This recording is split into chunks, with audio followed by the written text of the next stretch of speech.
life happens. Things happen. It might be a pandemic. It might be an epidemic. It might be a family health situation. It might be a totally new opportunity for your family that could be good that will cause you to have to move. Like, we have to think of how can we generate money regardless of what happens to us from a life standpoint. And I think a lot of people aren't ready for that.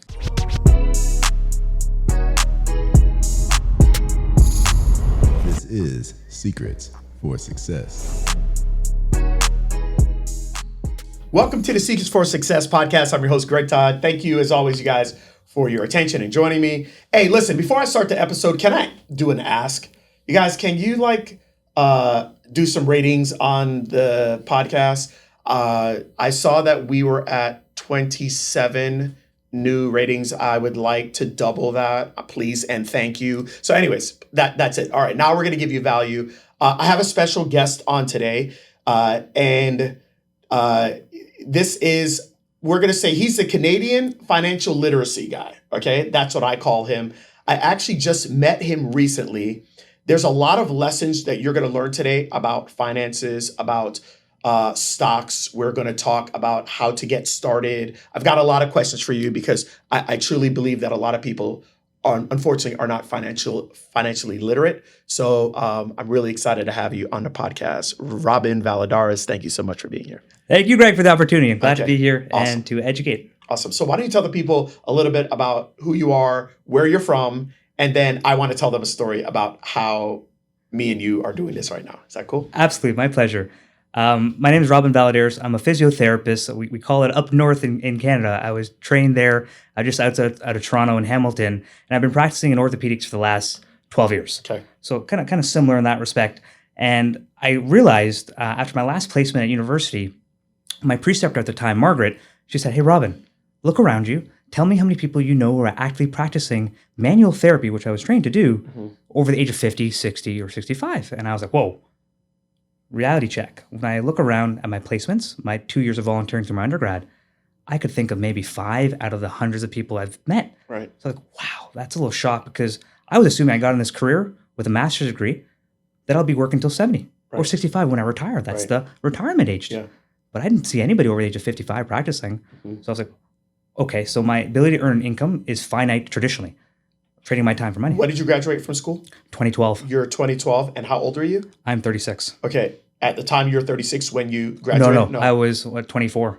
You're 24. Okay, so let's break this down a little bit. You're 24 years old.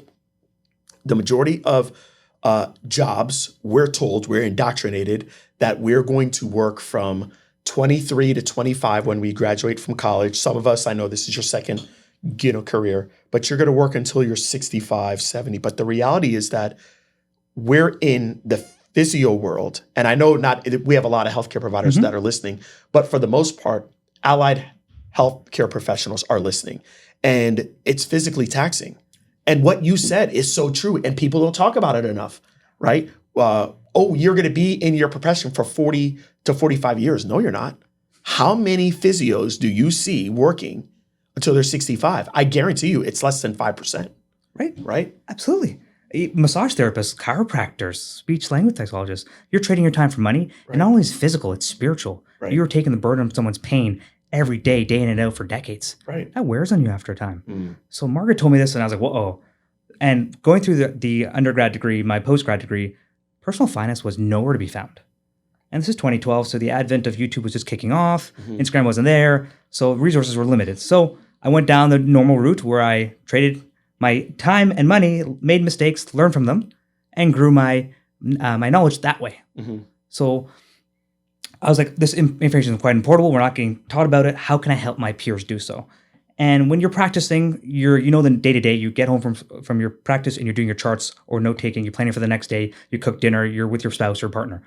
So the ability to start another business is limited because your time is capped to an extent, or maybe your priorities are capped, whatever you want to prefer. But then the pandemic hit in 2020, and north of the border, for your audience, in Ontario at least, we had a closure for 3 months where our clinic was closed. We could not practice. So school told me, Robin, you go get a great job. Now, take a job, and that's the ultimate security you have. If you have one job, maximum security. So do you have a practice, or you work for someone that has a practice? I work for someone that has a practice, and I'm also the director of that clinic now. Okay, gotcha. Now, yes. Okay. And so when you were off for the 3 months, did you get paid your regular salary during that time? None. No. Okay. Zero. And the hard part, people have challenges. We all have challenges. Just to educate some of your audience, 4 months before I started the new job that the clinic closed at. So I was building my caseload. At a point there 4 months ago, I was making $100 a week. So I built my caseload 4 months in, practice is closed for 3 months. Guess what? You got to start back again 3 months later with 0 people again. Right. But my obligations, like my mortgage still had to pay, utilities, property taxes, heating, hydro, food. So I'm like, whoa, if I'm struggling with this, fortunately I have rental properties that paid for some of my obligations. Right. But my peers didn't. Right. How do you survive like that? Okay. So let's dive into this a little bit. Guys, I think it's really important for us to know that we are one life event away from that happening. People are like, well, that was a pandemic. And yes, what Robin is saying was scary. And yeah, but luckily that will never happen again. Well, there's other life events that happen, right? It can be a family member gets hurt. It could be like, I know that I'm one diagnosis away from either my wife or my 4 kids, something happening, and it can radically uproot my life. So life happens. Things happen. It might be a pandemic. It might be an epidemic. It might be a family health situation. It might be a totally new opportunity for your family that could be good that will cause you to have to move. Like, we have to think of how can we generate money regardless of what happens to us from a life standpoint. And I think a lot of people aren't ready for that. No, you're right. And someone told me this about 4 months ago. I said, Robin, you know this quote, if you have one income, you're one step away from poverty. I was like, whoa, you're so right. Yeah. You're so right. Yeah. Which is atypical to traditional education, where they say, go become a tactician in one skill set and master that. And life will give you all the abundance. Yeah. And it's not true. Not true. It's not true. Okay. So you've been a physio for 12 years, and you kind of just like glanced over, well, and I kind of was able to get some properties. So can you talk about how that happened for you, and like, if you mind sharing what properties you have, and like, how did you get started and all that other stuff? Absolutely. So 2012 is when I graduated, and then I worked for 2 years. You develop a down payment for a home. Back then in the Canadian market, it was a lot more affordable than it currently is. You probably experienced the same thing. Yeah. So I was able to purchase a rental property, my first rental property, just outside where I currently live, 30 minutes away. Okay. And it was my first property, so I made all the mistakes. I thought the tenant was on my best side.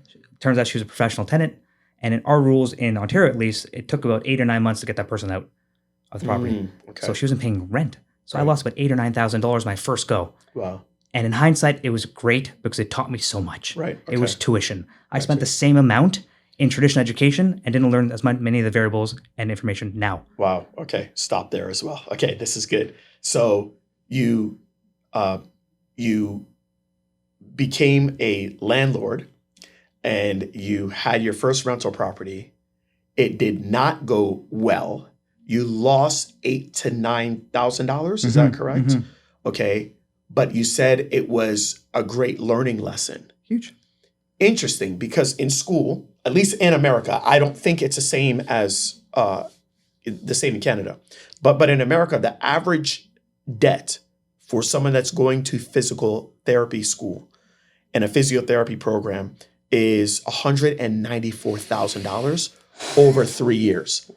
So Robin, when we break this up, it's actually a 3.5 year thing now because it's a doctor program. So when you break it down, they are spending $4,500 to $5,000 per month learning, but they're learning at the lowest level, meaning that they're learning about the coracoacromial process. They're learning about the coracobrachialis. They're learning about the long-headed bicep. They're learning about the spinothalamic tract, right? Okay, they're learning those things, but they're just learning about it. There's no practical like knowledge. There's none of that happening. And people have no problem with that. You spent $8,000 to $9,000, which you didn't make any money. You spent that, but you were doing actionable learning and failing. And from that, you learn a lot of lessons. So then tell us what happened after. And so that taught me how to screen my tenants particularly well, which is a lesson I've learned and kept with since now. Okay. So then I subsequently bought 2 other properties. Okay. And knock on wood, have not had any issues there. Gotcha. Okay. Because I kept it kind of airtight with my screening because I learned from that. And then that catapults me now saying, okay, now I have these assets that are paying me cash flow and it's going up in equity. What can I do with that? Then I start to take out equity and invest in more opportunities that pay me cash flow. I'm conservative by nature, but I'm also open to ideas and taking risks as long as it's not catastrophic risks. Okay, gotcha. When you're talking about helping people not trade their time for money, one of the examples you just gave is real estate. What are some other ways that you are a proponent of people not trading time for money besides real estate? Well, something that might be to your audience is, hey, you have a particular skill set or niche that you're quite fond of, whether it's working with tennis players, whether it's golfers like myself, concussion, pelvic floor.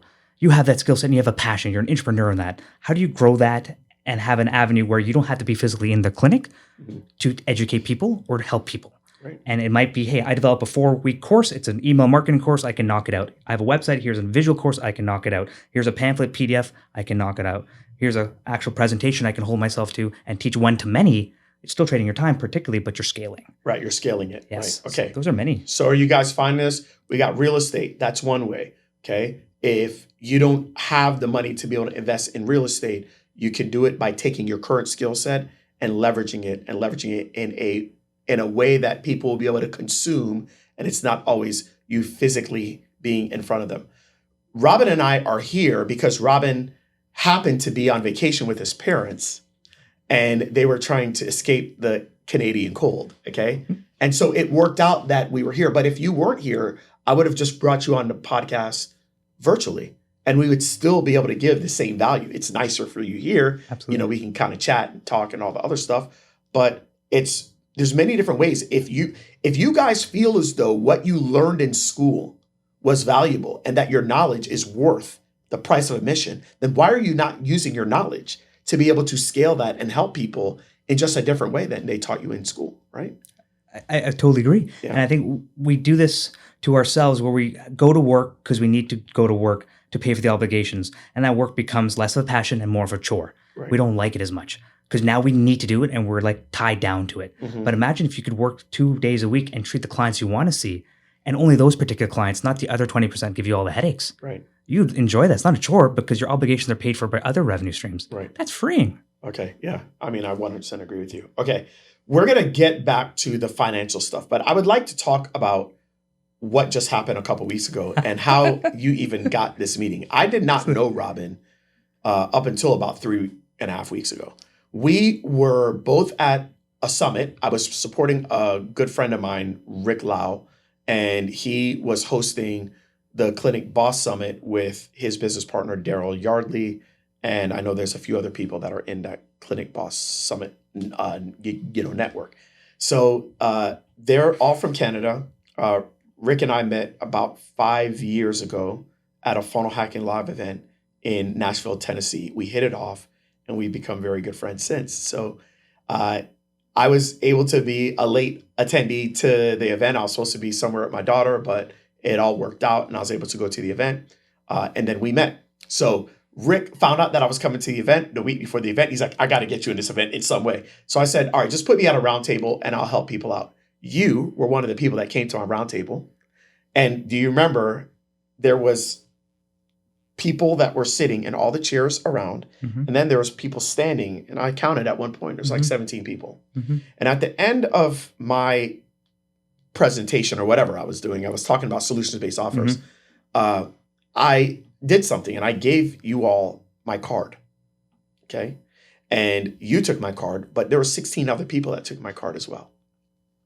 The next day, 2 people followed up. On that card is supposed to be given to potential future business associates. That card has my cell phone number. My clients don't usually get my cell phone number, but I only had that to give to you guys. So of the 16, 2 followed up.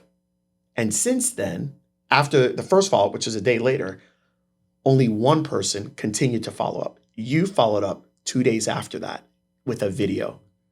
And then from there, we tried to find a time to chat and, my crazy schedule with this and that, and you continued to work with me until we can have a conversation. You told me, hey, I'm going to be coming in town.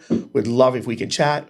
And I believe we had a chat on Sunday. That's right. When I was going over to Lowe's, which is our hardware store Yes, to yes. get something. And that was like, okay, I have a free moment now. I talk with you.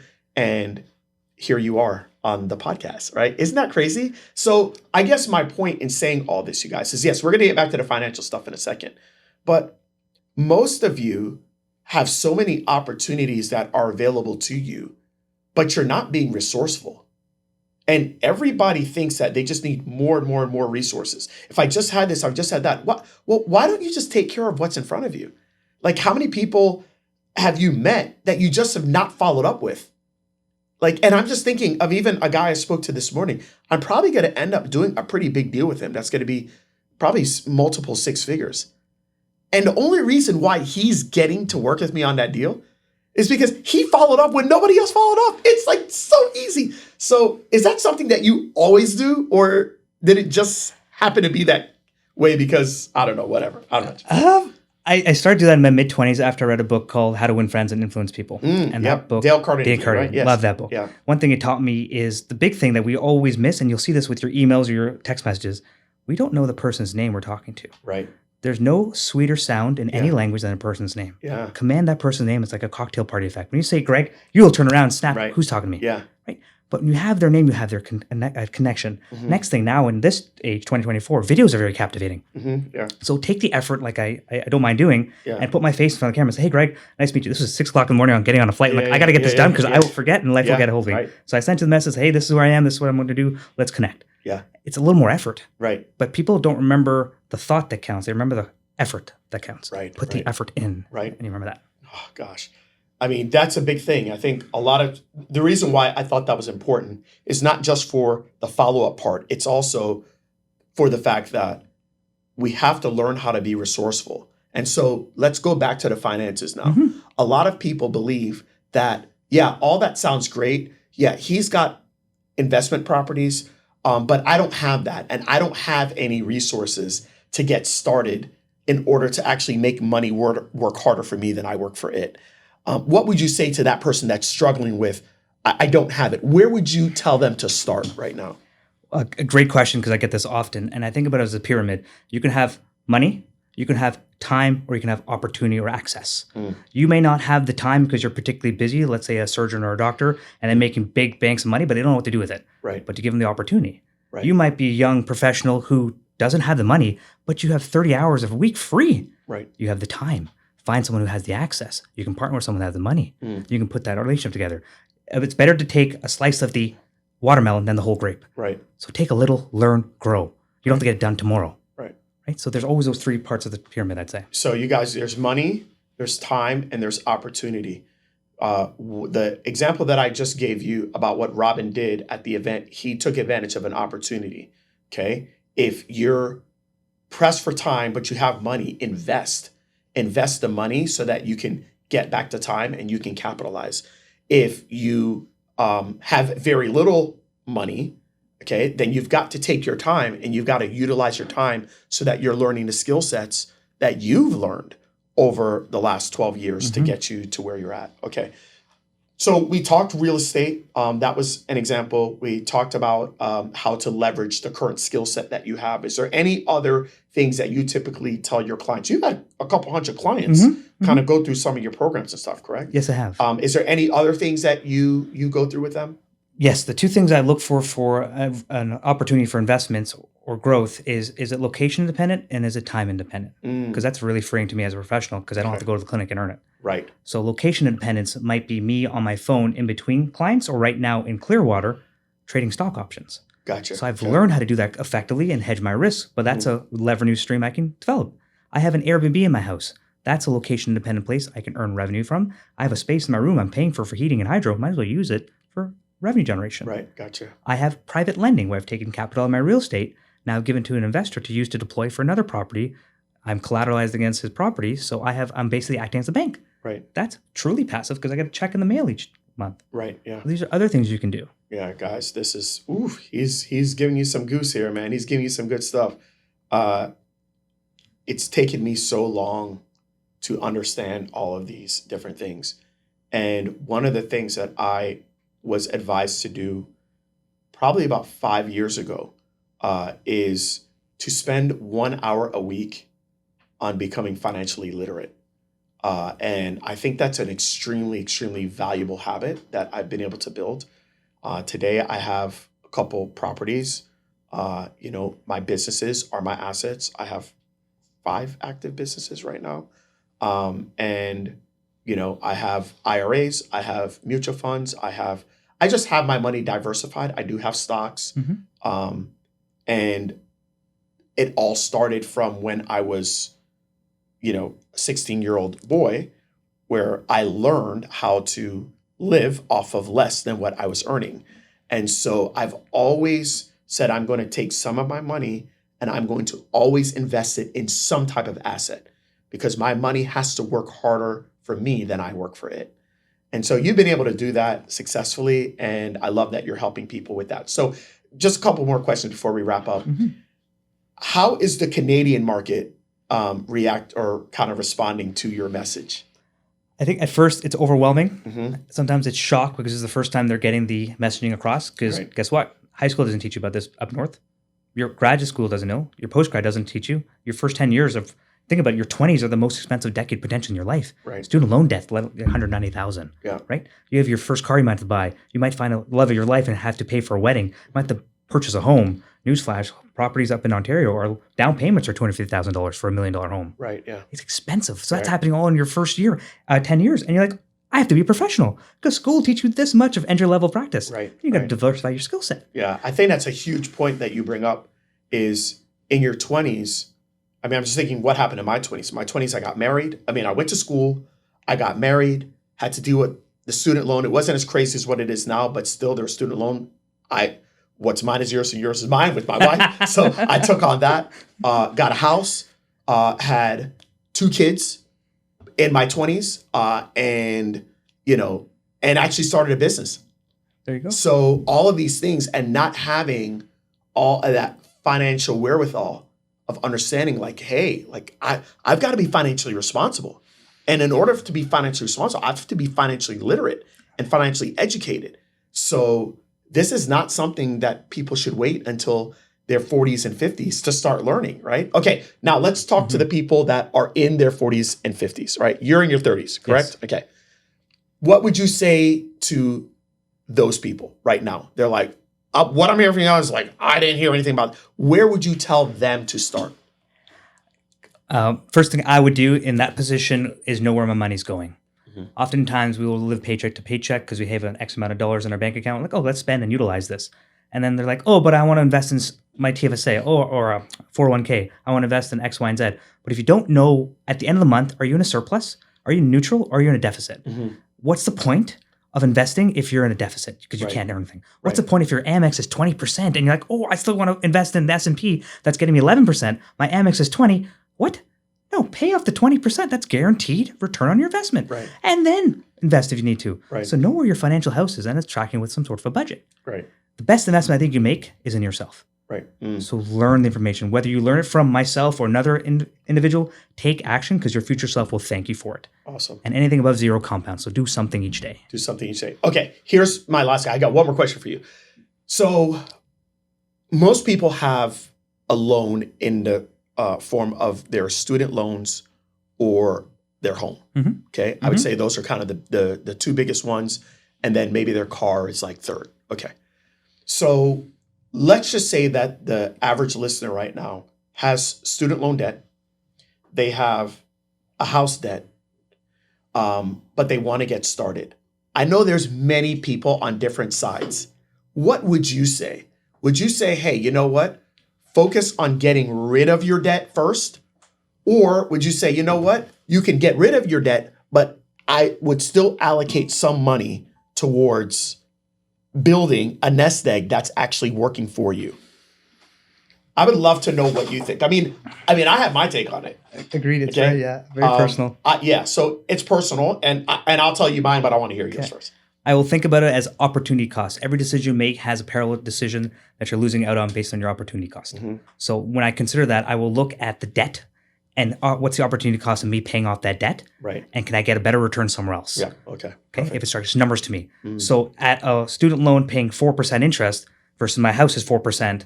Okay, do I think I can get better return on my time and my money other than 4%? Yeah. okay, so I'm going to pursue that option and use that to pay off these two. But if I don't think so, I don't have the competency, Right. then I might pursue those debt payments. Right. Gotcha. Okay. That's kind of how I look at it as well. For me, there was one other piece with it. It's mentally, just like when I was in debt with the student loans that we had together and house and this and that, for me, it was just mentally knowing that I have something that's winning for me.